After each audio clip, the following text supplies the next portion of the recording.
کے مطالبے کیا کرتے تھے، آپ یہ والا معجزہ دکھا دیں، آپ یہ معجزہ دکھا دیں. کچھ معجزے تو دکھائے بھی، لیکن ان کے ہر بات کا جواب نہیں دیا جائے گا. اللہ نے فرمایا کہ اگر ہم آسمان سے فرشتے نازل کریں اور مردے زندہ ہو کے ان سے بات کرنا شروع کر دیں تو بھی یہ ایمان نہیں لے کر آئیں گے. جو ضدی اور ہر دھرم ہوتے ہیں ان کے سامنے جتنے مرضی دلائل کے انبار لگا دو، انہوں نے نہیں ماننا. تو اس لیے آپ پریشان نہ ہوا کریں ان کے بےہودہ مطالبوں سے. آپ کا کام ہے دعوت اور تبلیغ کرنا، آپ اپنا پیغام پہنچاتے رہیں. تو اس میں ہمیں بھی یہ پیغام ہے بھائی، ہم حق بات بیان کرتے رہیں گے. کوئی مانے اس کی مرضی، نہ مانے اس کی مرضی، تو ٹینشن لینے کا نہیں ہے.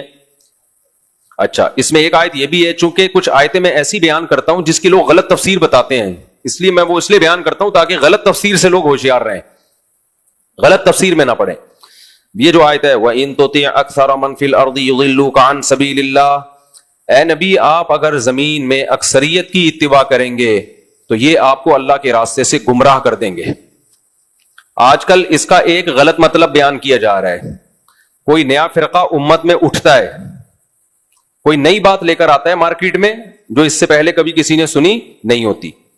جب علماء رد کرتے ہیں کہ بھائی پوری امت ایک طرف جا رہی ہے، تم 1.5 اینٹ کی الگ مسجد کیوں بنا رہے ہو، تو وہ دلیل میں آیت پیش کرتے ہیں کہ تم اگر اکثریت کو فالو کرو گے تو گمراہ ہو جاؤ گے. دیکھو قرآن کہہ رہے اکثریت کو فالو مت کرنا. او بھائی یہ مطلب آیت کا نہیں ہے.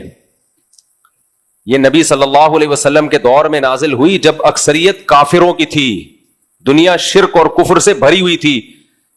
اس میں اکثریت سے مسلمانوں کی اکثریت مراد نہیں ہے، کیونکہ مسلمانوں کی اکثریت کو تو فالو کرنے کا حکم دیا گیا ہے. مسلمانوں میں اکثریت گمراہی پہ جمع نہیں ہو سکتی. جب کوئی ایمان والے ہیں، قرآن و سنت کو حجت مانتے ہیں، تو ان میں اکثریت کا کسی بات پہ جمع ہونا یہ اس کے برحق ہونے کی ایک بہت بڑی علامت ہے. حدیث میں آتا ہے من شذ عن جماعت المسلمین شذ فی النار، جو مسلمانوں کی جماعت سے الگ ہوگا تو اللہ قیامت میں جب مسلمانوں کو دھڑ دھڑ جنت میں داخل کر رہے ہوں گے نا، اس کو بولیں گے تو الگ ہو جائے یہاں سے. یہ حدیث ہے کہ تو وہاں بھی 1.5 اینٹ کی الگ مسجد بنا کے بیٹھا ہوا تھا کہ نیا فرقی نکالی بھی تھی تو نے، فرقی چھوٹی سی، فرقے بھی نہیں ہے ابھی، فرقیاں آ رہی ہیں چھوٹی چھوٹی فرقیاں. یہ بچے نے پیشاب کیا ہے بھائی، پہلے بھی ہم نے سمجھایا ہے بچوں کو، بہت چھوٹے بچوں کو مت لایا کریں، اور اگر ہاں کر دے تو پھر غائب بھی ہو جاتے ہیں وہاں سے. یہ تو غلط ہو گیا نا. یہاں لکھ کے لگا دیں چھوٹے بچوں کا پیشاب کرنا منع ہے، اور جس بچے نے پیشاب کیا اس کے باپ کو وہ پیشاب صاف کرنا پڑے گا. اچھا، ابا بھی ساتھ بیٹھے ہوئے تھے. تو بچے نے پیشاب کر دیا وہ تو چلو بچے نے، لیکن باپ کو چاہیے وہ اس کو صاف تو کرے نا، کھڑا ہو وہاں پہ بھائی، کوئی دوسرا آ کے بیٹھے نہیں. چلیں اس کو کرواتے ہیں، اس کو ٹینشن نہیں. شنگیری صاحب، ہاں لوگ تو جو ہو رہے ہیں ان کو اتنا غصہ نہیں آ رہا نا، آپ کو سر ٹینشن نہ لیں. تو یہاں لکھ کے لگا دیں بھائی، کل لگوا دیں نا، یہاں پہ کوئی بورڈ لگوا دیں. میں نے تو پہلے بھی کہا ہے بورڈ بھی لگوا دیں، اور کیمرے میں پھر دیکھیں، کیمرے چاروں طرف لگے ہوئے ہیں، یہ کس دن کام آئیں گے. اب اس دفعہ تو معاف کر دیا، اب اگر کسی بچے نے پیشاب کیا تو کیمرے میں ہم نکالیں گے، اس کے ابا کی تصویر فیس بک پہ شائع کریں گے. ہاں کہ دیکھو یہ اپنے بچے کو لایا تھا، بچہ پیشاب کر کے نکل لیا یہاں سے، اور یہ ابا بھی پتلی گلی سے نکل لیے. تو یہ حل ہے. تو میں یہ کہہ رہا تھا چھوٹی چھوٹی فرقیاں نکل رہی ہیں، فرقیاں. جب ان سے کہا جائے کہ تم ایک نئی چیز مارکیٹ میں لائے ہو یار، تو وہ جواب میں کہتے ہیں دلیل کو فالو کرو، دلیل کو یہ مت دیکھو اکثریت کیا کہتی ہے، دلیل ہی کو فالو کرو. لیکن دلیل اس طرف تھی تبھی تو اکثریت اس طرف گئی ہے. تو جس کو آپ دلیل کہہ رہے ہو وہ آپ کے خود ساختہ دلیل ہے، وہ آپ کو لگ رہا ہے دلیل. اور میں بار بار ایک جملہ دہراتا ہوں، نئی فرقی نکالتے ہیں اور کہتے ہیں ہم فرقہ واریت کے خلاف ہیں. خلاف ہوتے تو پرانوں کو ختم کرتے نا، نیا تھوڑی نکال لیتے. یہ منجن ہے، منجن اس زمانے میں یہ بہترین طریقے سے منجن چل رہا ہے. وہی جملہ بس ایک سینٹنس کر کے پھر آگے چلتا ہوں. ہمیں لوگ کہتے ہیں فقہ حنفی ایک فرقہ ہے، تو میں اکثر ایک جواب دیتا ہوں. اس دن شاید بیان چلا نہیں، کوئی کرپٹ ہو گئی تھی فائل، کیا ہو گیا واللہ عالم. تو اگر ہم فرقہ ہوتے ہیں نا تو ہم بعد میں آتے، آپ پہلے ہوتے. ہندوستان میں، برما میں، انڈیا میں، پاکستان میں، افغانستان میں اسلام تو حنفی لے کر آئے ہیں، تبھی حنفیوں کی کوئی پہلی مسجد نہیں دکھا سکتا اس پورے خطے میں. کہ یہ احناف کی پہلی مسجد ہے. نہ، جس دن اسلام آیا اسی دن سے احناف کی مسجدیں ہیں، کیونکہ لائے ہم لوگ تھے، ہمارے باپ دادے لائے تھے. احناف کے علاوہ اس پورے خطے میں جتنے فرقے ہیں ان کی پہلی مسجد دکھائی جا سکتی ہے. فیس بک پہ شائع بھی ہوتی ہیں تصویریں کہ یہ ہمارے فرقے کی پہلی مسجد ہے جو دہلی میں فلاں سن میں جس کی بنیاد رکھی گئی. تو احناف کی نہیں آپ دکھا سکتے پہلی مسجد. تو اسلام ہم لے کر آئے ہیں میرے بھائی، اور ہمیں کیا بنا کے پیش کر دیا؟ فرقہ. ایک بات تو یہ ہو گئی. تو ان تطیع اکثر من فی الارض یضلوک عن سبیل اللہ کا مطلب سمجھ میں آیا کہ اکثریت سے مراد غیر مسلم اور مسلم ملا کے پوری دنیا میں اس وقت جو تھے. مسلمانوں میں اکثریت اس سے مراد نہیں ہے، اور خاص طور پہ اہل سنت والجماعت میں، اہل سنت والجماعت میں ان میں تو اکثریت کا ہونا ایک بہت بڑی علامت ہے کہ یہ حق پر ہیں. دوسری بات، اسی صورت میں ایک اور آیت آئی ہے، اس کو بھی لوگ غلط پیش کرتے ہیں. آج کل ایک فیس بک پہ ایک نئی چیز آئی ہے مارکیٹ میں، اس کو مجھے لگ رہا ہے ابھی وہ بھی ایک نیا فرقہ لانچ کرنے والے. وہ بھی لا رہا ہوتا ہے آیتیں، دیکھو یہ آیتیں مولوی یہ کہتے ہیں، یہ آیتیں مولوی. نیچے کسی نے لکھا ہے کہ نئی جہلم والی سرکار آ گئی ہے. نیچے لوگ بھی اپنے تبصرے کر رہے ہوتے ہیں.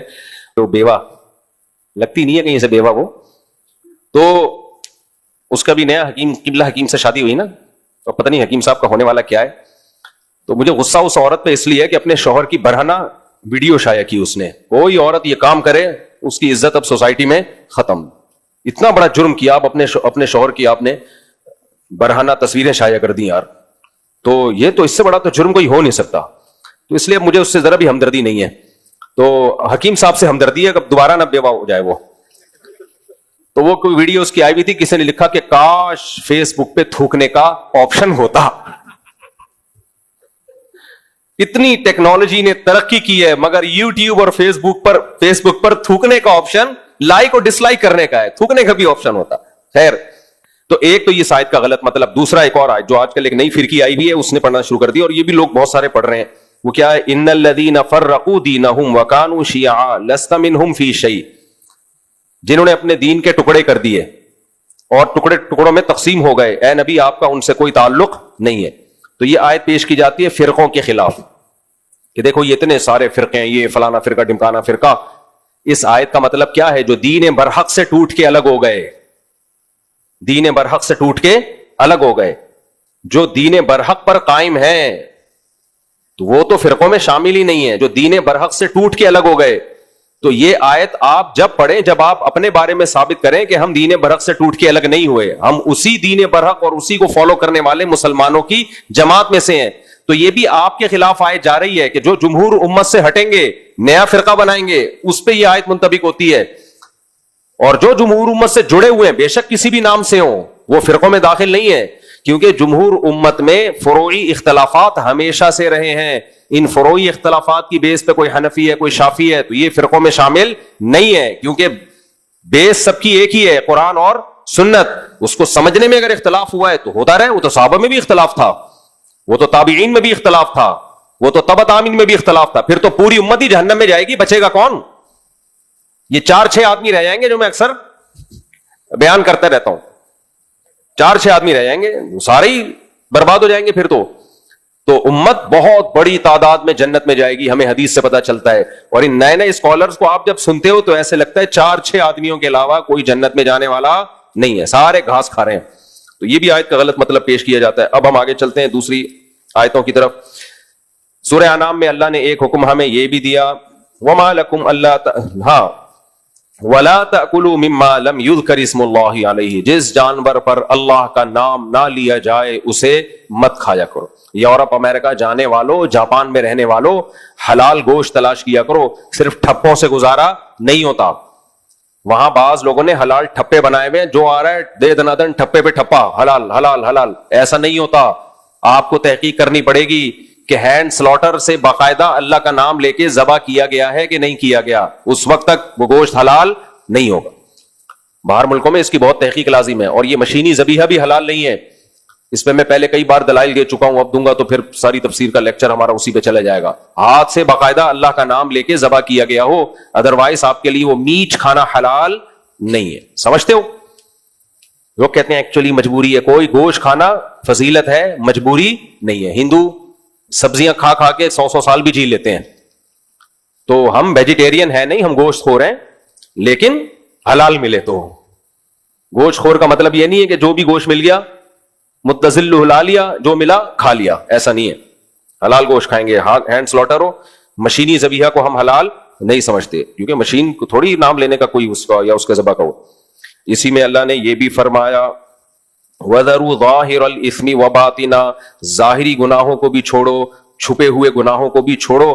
ان الذین یکسبون الاثم سیجزون بما کانوا یقترفون, جو گناہ کر رہے ہیں نا ان قریب اس کی سزا بھی ملے گی. آج اللہ کی رحمت کا ایسا تصور بنا کے پیش کیا جاتا ہے کہ بھائی اللہ بہت غفور الرحیم ہے, جو مرضی کرتے رہو وہ سب کیا کر دے گا, معاف کر دے گا. اللہ نے تو نہیں کہا کہ تم جو مرضی کرتے رہو میں معاف کر دوں گا. اللہ نے کہا بھائی میں سزا دوں گا, یہ اللہ ہی کہہ رہے ہیں, میں تو نہیں کہہ رہا نا. سورہ انعام میں دیکھ لو آیت نمبر 120, اللہ فرماتے ہیں ان الذین یکسبون الاثم, جو بھی گناہ کر رہے ہیں چاہے چھپا ہوا گناہ ہو یا پبلک کے سامنے گناہ ہو, سیجزون ان قریب بدلہ ملنے والا ہے, زیادہ دیر نہیں ہے, مزے کر لو. مرو گے شروع ہے عذاب, قبر میں حساب و کتاب ہے, پھر میدان حشر میں ہے, پھر آگے جہنم ہے. یہ بڑی ٹف زندگی ہے, اس لیے آپ کے پاس گناہ کرنے کا آپشن نہیں ہے. تو اللہ فرماتے ہیں سیجزون, جلدی بدلہ ملنے والا ہے. ہم سمجھتے بڑی لمبی زندگی, کوئی لمبی زندگی نہیں ہے. تو جو کر رہے ہو طبیعت سے چترول لگنے والے ہیں, سزا ملنے والی ہے. تو یہ بھی ہے, جہاں اللہ غفور الرحیم ہے وہاں عزیز ذو انتقام بھی ہے. تو ہمارے یہاں ایسا تصور پیش کر دیا جاتا ہے بس 27ویں کو مر جاؤ, اگلے پچھلے سارے معاف. رمضان میں مرا, بہنوں کی وراثت کھا کے مرا ہے, پھر بھی کہاں جائے گا, جنت میں. رمضان میں مرے, وہ رمضان میں مرنا یقیناً فضیلت ہے, یقیناً فضیلت ہے, اس فضیلت کا انکار نہیں ہے. 27ویں رات میں موت ہو گئی, فضیلت ہے, بڑی رات میں موت ہوئی ہے, لیکن اس کی وجہ سے یہ نہیں ہوتا کہ آپ اس گناہوں کو ہلکا سمجھنا شروع کر دیں. اسلام نے 27ویں رات کو اتنا فوکس نہیں کیا جتنا گناہوں سے بچنے کو فوکس کیا ہے. اس کی ویلیو زیادہ ہے. جتنے بھی پیغمبر دنیا میں آئے ہیں وہ لوگوں کو برائیوں سے روکنے کے لیے آئے ہیں. اس سے پتہ چلتا ہے اللہ کی نظر میں برائی سے بچنے کی ویلیو زیادہ ہے. ورنہ وہ پیغمبر آ کے بس رمضان کے فضائل سنا کے چلے جاتے, جو مرضی کرتے رہو. تبھی ہمارا بیڑا غرق ہوا ہے. بڑے سے بڑا گناہگار علانیہ کبیرہ گناہوں میں ہوتا ہے, وہ فلانی تاریخ کو مر گیا تو جنت میں, فلانی لوگ کہتے ہیں کوئی بات نہیں یار, یہ تو کوئی اتنا بڑا ایشو ہے نہیں. تو انبیاء ڈراتے ہیں اللہ کے عذاب سے, قرآن بھی ڈراتا ہے. تو اس لیے ہمیں ڈرنا چاہیے. گناہ ہو گیا ہے تو سچی توبہ کر کے اللہ کو راضی کرو. جو توبہ کرنے والے ہیں ان کے لیے اللہ غفور رحیم ہے. توبہ کرنے والوں کے لیے غفور رحیم ہے, گناہگاروں کے لیے غفور رحیم نہیں. گناہگاروں کے لیے تو سیجزون, اللہ کہہ رہے سزا ملے گی. تو اس لیے بچنا چاہیے, ڈرنا چاہیے اللہ کے عذاب سے. آگے ہم چلتے ہیں.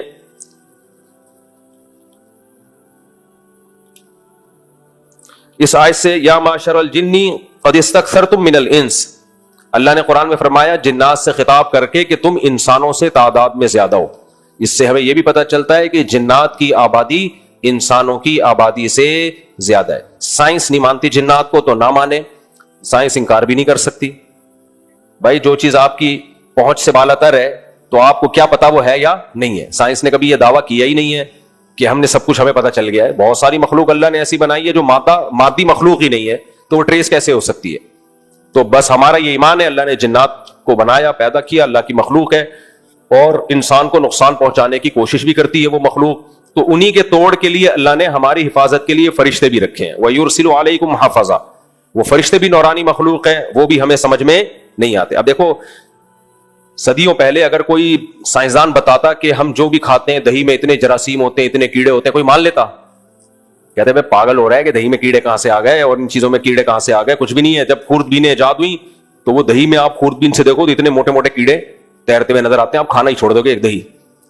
اب چھوڑنا نہیں, نہ دیکھنا, کھا لینا, لیکن ہوتے ہیں اس میں وہ گڈ بیکٹیریا ہوتے ہیں, صحت کے لیے اچھے ہوتے ہیں. وہ ہوتے تو کیڑے ہی ہیں نا. تو عین ممکن ہے سائنس مزید ترقی کرے تو پہنچ جائے جنات تک, فرشتوں تک. یہ بھی ممکن ہے نہیں پہنچ سکے, قیامت تک نہ پہنچ سکے. تو اگر کسی دوسری دلیل سے ان چیزوں کا وجود ثابت ہو اور وہ دلیل برحق ہو تو ہمارا اس پر ایمان لانا ضروری ہے. تمام پیغمبروں کی دعوت ہے, تورات میں بھی ہے, انجیل میں بھی ہے, یہودی بھی مانتے ہیں, عیسائی بھی مانتے ہیں, مسلمان بھی مانتے ہیں کہ جنات کا وجود بھی ہے اور فرشتوں کا وجود بھی ہے. جنات گندگی سے محبت کرتے ہیں, فرشتے گندگی سے نفرت کرتے ہیں. جھوٹ سے فرشتوں کو نفرت ہے. فرشتوں کی اچھی صفات ہیں, فرشتے انسان دوست ہیں. سمجھتے ہو کہ نہیں سمجھتے؟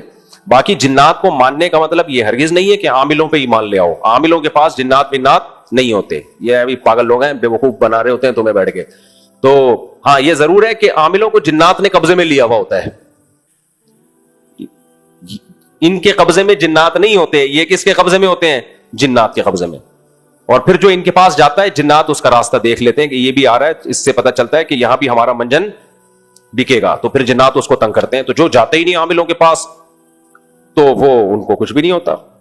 اور جو برا بلا کہتے ہیں ان کو تو ویسا امیون سسٹم اتنا بوسٹ کر جاتا ہے ان کا, جو برا بلا کہتے ہیں اتنا کانفیڈنس ہوتا ہے کہ جنات ان سے ڈرنا شروع کر دیتے ہیں. بولتے ہیں یار یہ اس عامل کو نہیں مانتا. تو یہ قرآن سے یہ سب باتیں ثابت ہیں. قرآن کیا کہتا ہے سورہ جن میں, وَأَنَّهُ كَانَ رِجَالٌ مِّنَ الْإِنسِ يَعُوذُونَ بِرِجَالٍ مِّنَ الْجِنِّ فَزَادُوهُمْ رَهَقًا. جنات جب مسلمان ہوئے, ایک جماعت مسلمان ہوئی, تو انہوں نے کہا دیکھو انسان ہم سے بلا وجہ ڈرا کرتا تھا, ہم سے پناہ مانگا کرتا تھا. پناہ کا مطلب ہمیں مدد کے لیے پکارتا تھا, تو ہماری سرکشی بڑھ گئی, ہم نے انسان کو تنگ کرنا شروع کر دیا. تو اس سے صاف پتہ چلتا ہے جو جنات سے نہیں ڈرتے اور ان کو زیادہ لفٹ نہیں کراتے, تو جنات کے دل میں نا ایک اللہ نے انسان کا روب رکھا ہے. دیکھو پاورفل ہونا اس کی علامت نہیں ہے کہ وہ آپ پہ غالب آئے گا. ہم جو قربانی کے بیل لے کر آتے ہیں, طاقتور کون ہوتا ہے؟ ہم ہوتے ہیں یا بیل؟ اسی وجہ سے ہم اپنے آپ کو کھونٹے سے باندھتے ہیں یا بیل کو؟ بیل پاورفل ہے نا, لیکن اس کے باوجود کس کے قابو میں ہوتا ہے؟ ہمارے قابو میں. ڈرتا ہے ہم سے, یہ روب ہے انسان کا. لیکن جس دن بیل کو پتا چل گیا نا کہ میں زیادہ طاقتور ہوں, یہ کمزور ہے, تو ہم کھونٹے سے بدے ہوں گے اور بیل انجوائے کر رہا ہوگا. تو جانور پہ ایک انسان کا روب ہے, ڈرتے ہیں جانور انسانوں سے. تو ایسے ہی جنات پہ بھی انسانوں کا روب ہوتا ہے. لیکن جب انسان کو یہ لگ گیا نا, یہ ہر وقت جن چڑیل بھوت میں لگا رہتا ہے اور پنکھوں پہ جا کے پھوکے مار رہا ہے کہ سارے پھیل جائے, تو پھر وہ جنات پھر ایسے لوگوں کو تنگ کرتے ہیں. اس لیے ڈرنے کی ضرورت نہیں ہے. اور بچوں کے سامنے کبھی بھی جن چڑیل بھوت کا تذکرہ مت کیا کرو. ایسا خوف بچوں کے دماغ میں بیٹھتا ہے کہ وہ کبھی بھی نہیں جاتا. پھر بچوں کو تو بتاؤ ہی نہیں. بچے جب بڑے ہو جائیں پھر ان کو اسلامی عقیدے کے طور پہ بتا دو, ورنہ بتاؤ کبھی بھی تذکرہ نہیں کرو. اندھیرے میں اکیلے بھی کہیں جا رہے ہو, جن چڑیل بھوت سے نہیں ڈراؤ ان کو. تو آگے چلتے ہیں ہم.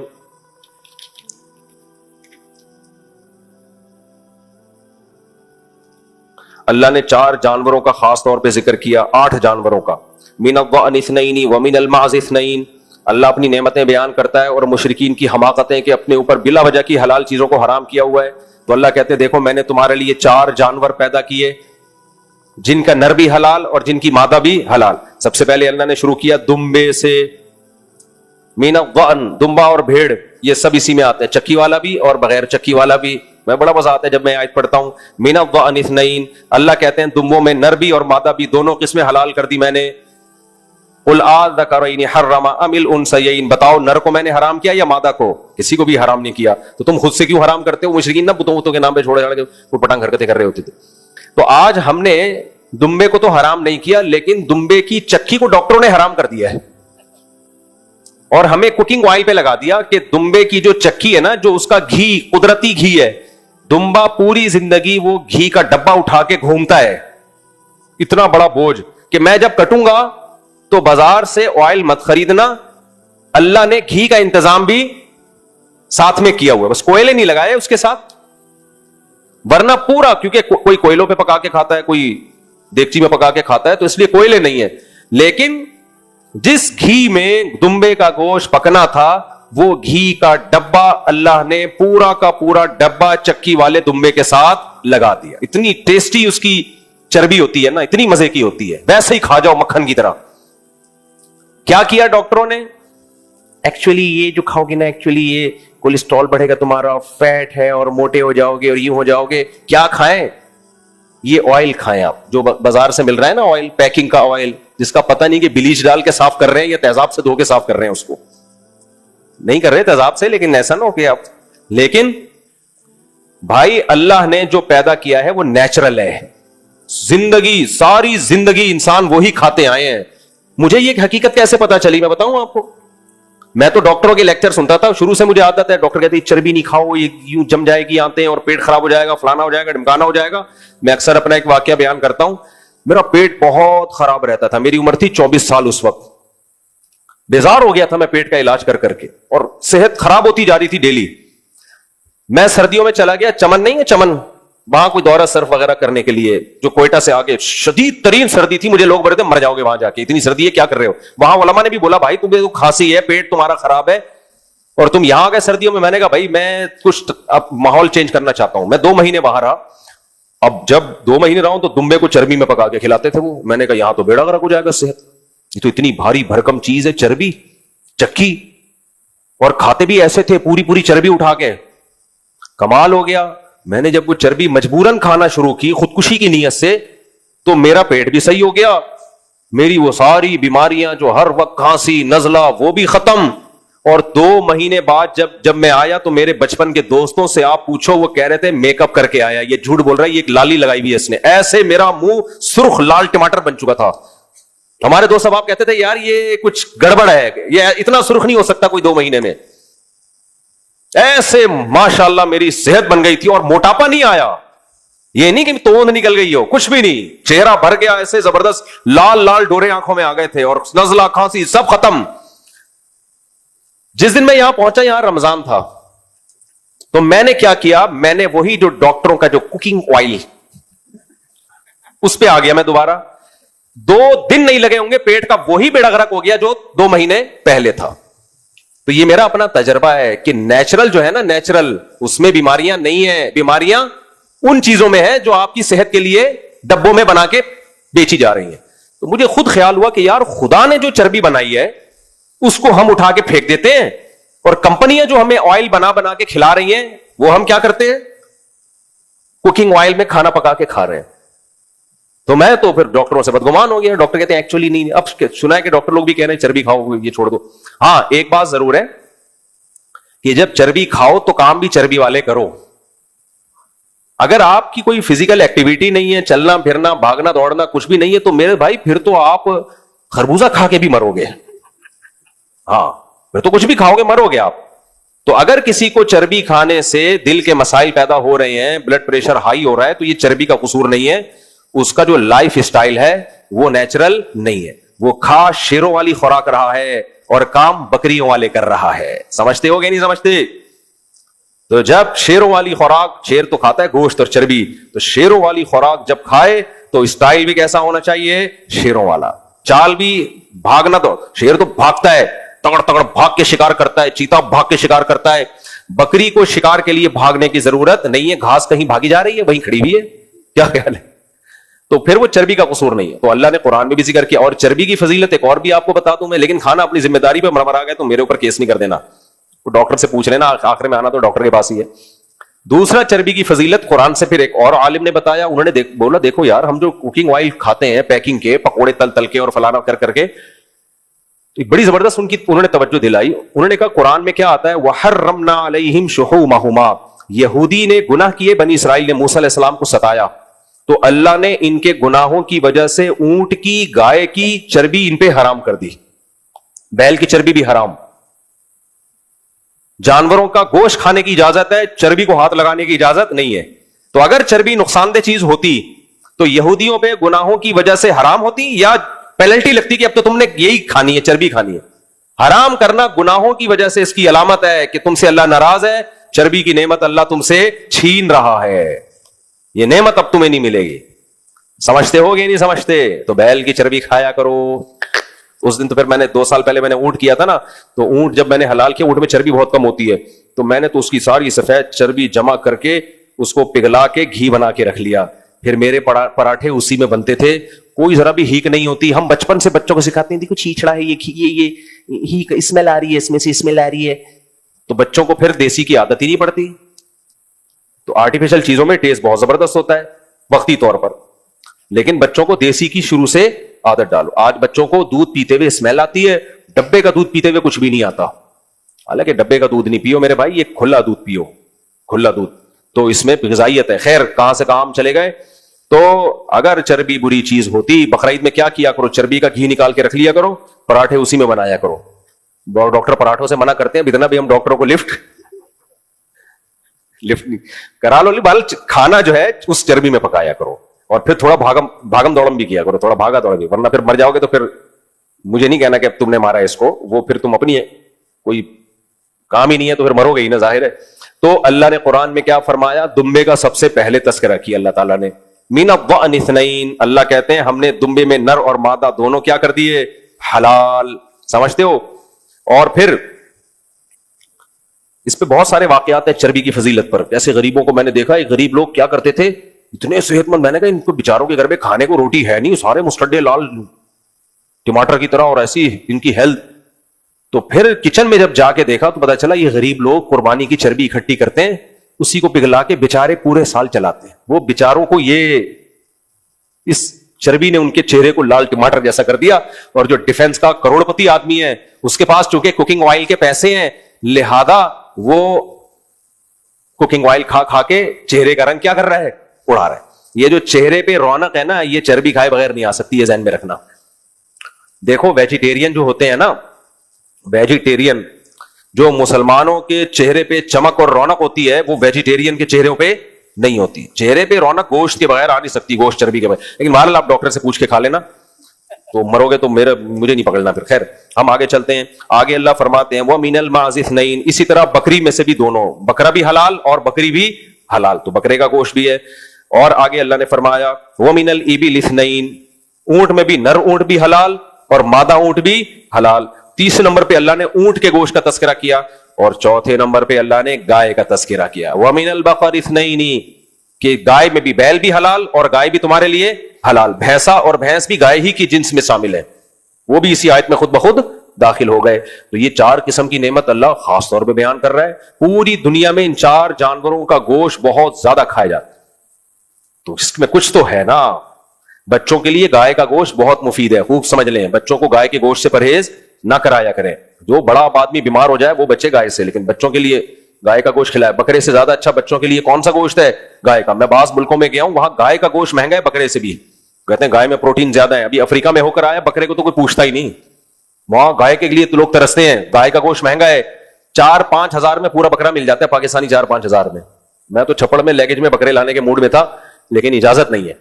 تو خیر بکرا کھائیں, گائے کھائیں, دمبا کھائیں, جو پسند ہو, لیکن مسلمان گوشت خور بولو ہوتا ہے. گوشت مسلمان کی مجبوری ہے, کھانا پڑے گا.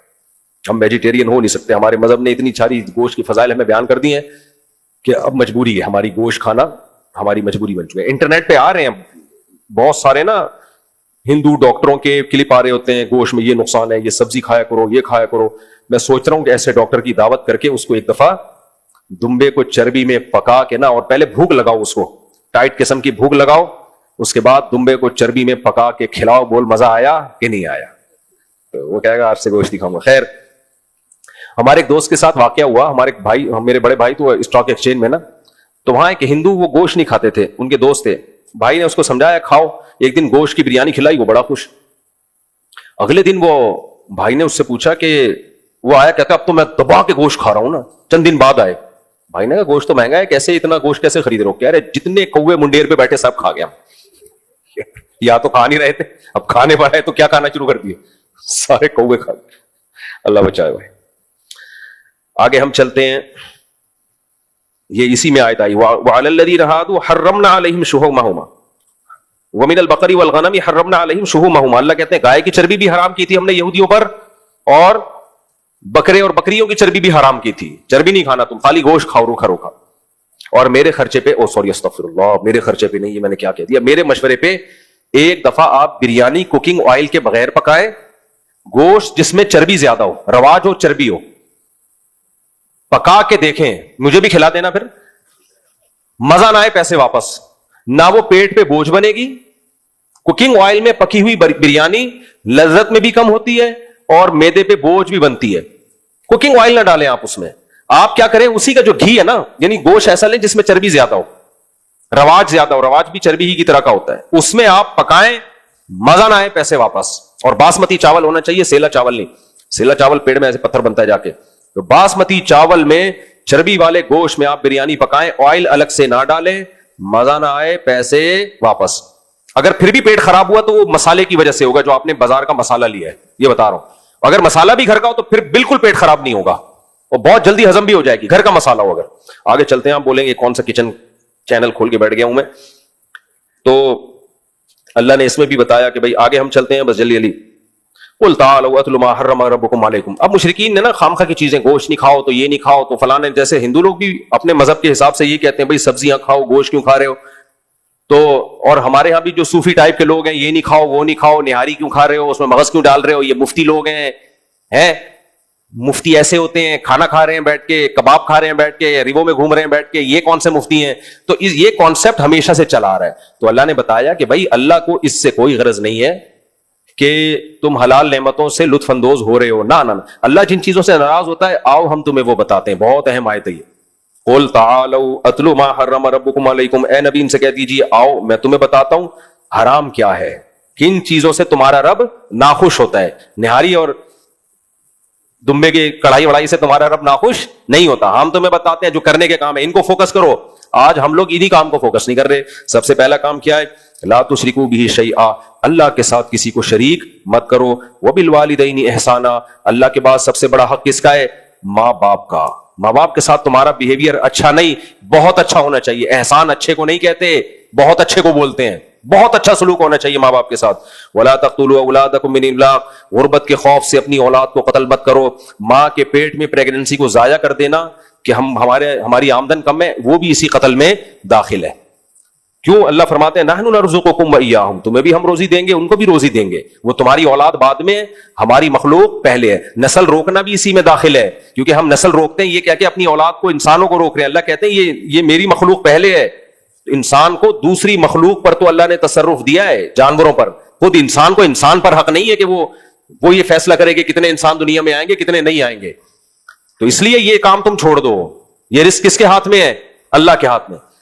قرآن میں دوسرے مقام پہ کیا آتا ہے؟ وَقَدَّرَ فِيهَا أَقْوَاتَهَا, ہم نے جب زمین بنائی تو انسانوں کی روزی روٹی کا پہلے سے زمین میں انتظام کر دیا.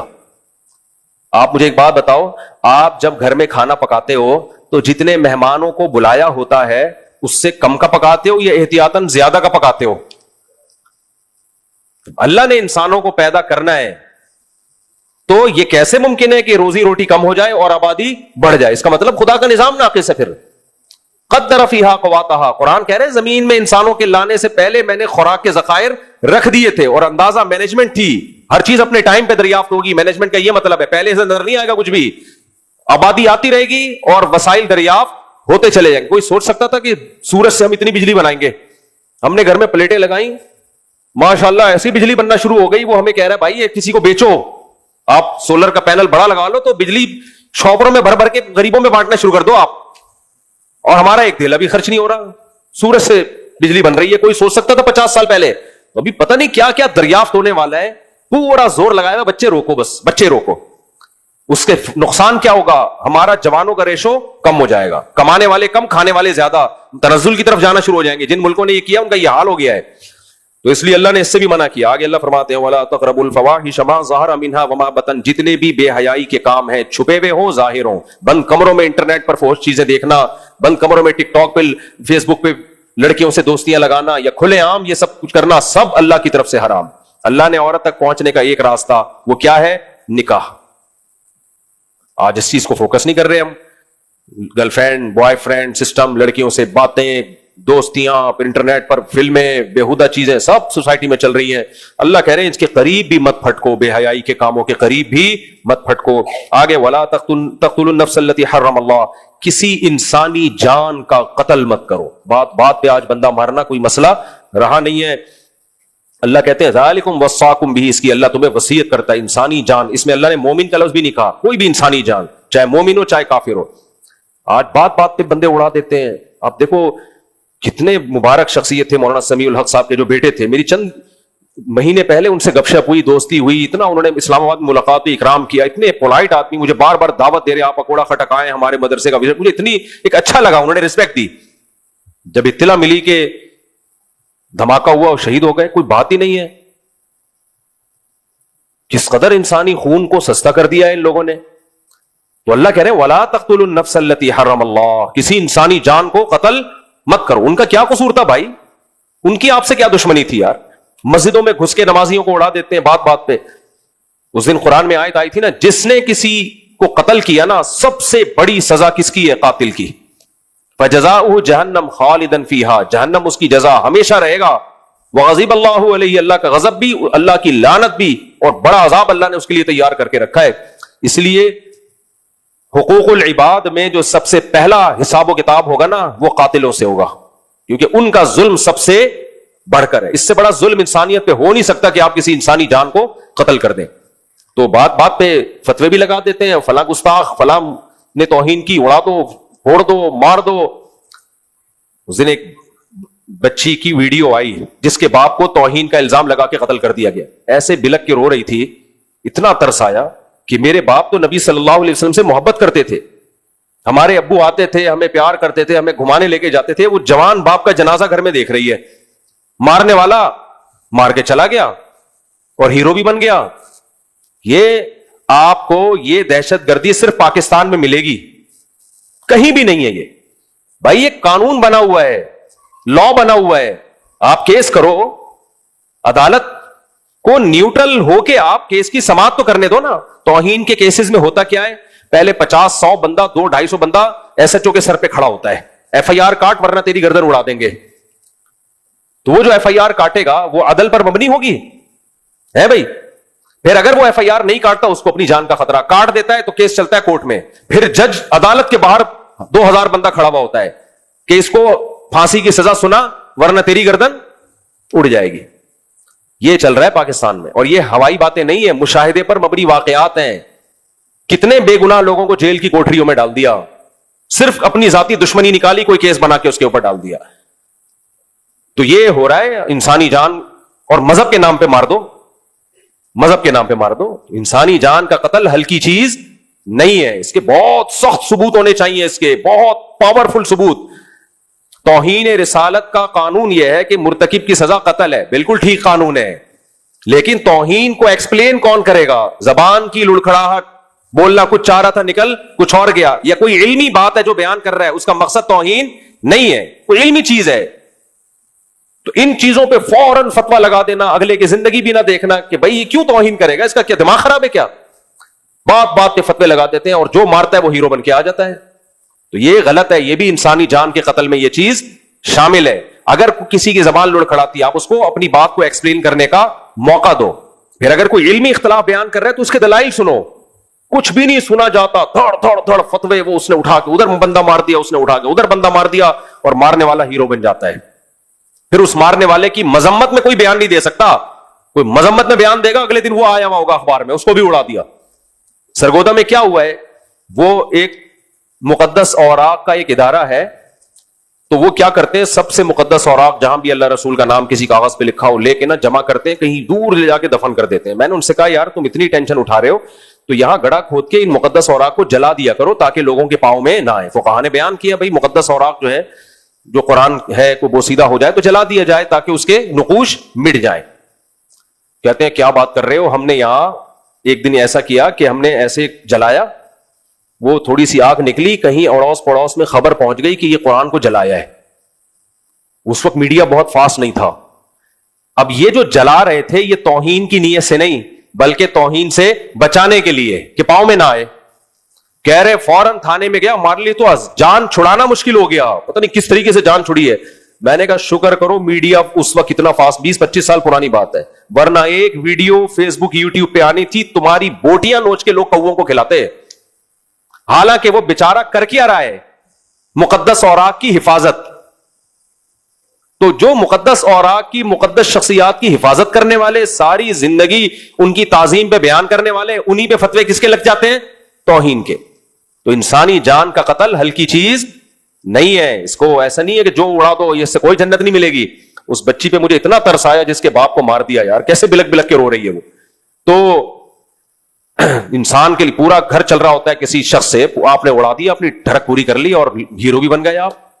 تو ایسے جذباتی لوگوں سے ہمیں اپنے ملک کو بچانا ہے, اپنے کلچر کو, اپنی سوسائٹی کو بچانا ہے, اور یہ صرف یہیں پر آپ کو ملے گا دنیا میں. ہاں جو واضح لفظوں میں توہین کر رہا ہے, ہمیں پتا ہے یہ شراب بھی نہیں پی ہوئی اس نے, دماغ صحیح ہے اس کا, جان کر جیسے ملحد لوگ کر رہے ہوتے ہیں, کوئی تعویل نہیں بنتی ہے اس کی, اور کیس چلتا ہے, پتا چل جاتا ہے کہ بھائی اس کی کوئی دوسرا مطلب بنتا نہیں ہے, تو ٹھیک ہے, اس کے لیے تو قانون بنا ہوا ہے. ایسے شخص کو سزا ملنی چاہیے تاکہ ہم ناموس رسالت کی حفاظت کریں. نبی صلی اللہ علیہ وسلم کی ذات اتنی ہلکی نہیں ہے کہ ہم لوگوں کو اجازت دے دیں جو منہ میں آئے اٹھائے اور جو آپ بکواس کرتا پھرے. تو میری اس تقریر کا یہ مطلب نہیں ہے کہ ہم اس کی کھلی چھوٹ دے رہے ہیں. میری تقریر کا مطلب یہ ہے کہ اس قانون کا غلط استعمال, اس پہ پابندی ہونی چاہیے. تو باقی قانون بذات خود ٹھیک ہے کہ توہین رسالت کی ہم کسی کو پرمیشن نہیں دیں گے، لیکن اس توہین کا فیصلہ کون کرے گا؟ عدالت. اور عدالت بھی دباؤ میں آ کے نہیں کرے گی، دونوں طرف کے دلائل سن کے وہ انصاف والا تجزیہ کرے گی. ورنہ عدالت پہ بھی دباؤ ہوتا ہے کہ تو نے اس کو سزا نہیں دی تو تیری گردن اڑے گی. یہ ہوا ہے، مجھے خود وکیل نے بتایا کہ میں نے 2 بے گناہ لوگوں کو اندر جیل میں کیا ہے، عمر قید کی سزا سنائی ہے، جبکہ مجھے پتا تھا کہ یہ مجرم نہیں ہے. کہہ رہے ہیں ان کو میں جیل میں نہیں بھیجتا تو میری لاش ملتی. اتنا دباؤ تھا میرے اوپر، مجھے جان سے مار دیتے تو میں مجبور تھا کہ یار اپنے آپ کو بچاؤں. غلط کیا لیکن کہتا میں کیا کرتا، باہر عدالت کے باہر بندہ کھڑا ہوا تھا اتنا 1000 2000، اور میں حکومت کی طرف سے وکیل تھا، میں اس کو چھڑوا دیتا تو میں گیا کام سے. اور جج کو بھی یہی خطرہ تھا تو جج نے بھی اس کو عمر قید کی سزا سنا دی. یہ بہت ہے، ایک نہیں ہے، جیلوں میں بھرے ہوئے ایسے لوگ. اکثر علماء گئے ہوئے ہیں اندر جو بیچارے 8 سال درس نظامی پڑھا انہوں نے، قال اللہ قال رسول پڑھا اور انہی پہ الزام لگا اور جیل میں گئے. تو یہ ہو رہا ہے مارکیٹ میں. تو جو واقعی مرتکب توہین رسالت ہیں ان کو تو سزا ملنی چاہیے، لیکن یہ فیصلہ کون کرے گا بھائی؟ کورٹ بنی ہوئی ہے، عدالت بنی ہوئی ہے. دنیا میں ایسا کسی ملک میں نہیں ہوتا کہ جو اٹھا کے فیصلہ کر دے، فتویٰ دے دے، اڑا دو، یہ کر دو، وہ کر دو. تو اور یہ جو لوگ قتل کے مشورے دیتے ہیں نا، اس نے یہ کیا جا کے اڑا دو، ان سے بولا کرو حضرت آپ خود جا کے اڑاؤ، کیونکہ جو اڑائے گا اس پہ بھی کیس ہوتا ہے، وہ بھی اندر ہو جاتا ہے. تو آپ اپنی عوام کو نہیں مرواؤ.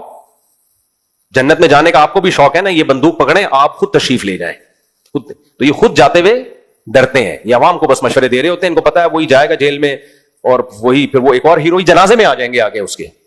تو کہہ رہے ہیں چلو اس کے جنازے میں بھی آگے ہم پھر وہ جنازہ بھی کیش کرا رہے ہوتے ہیں کہ دیکھو ہم اس کے جنازے میں آئے ہیں. تو آپ جائیں نا، خود جائیں نا آپ.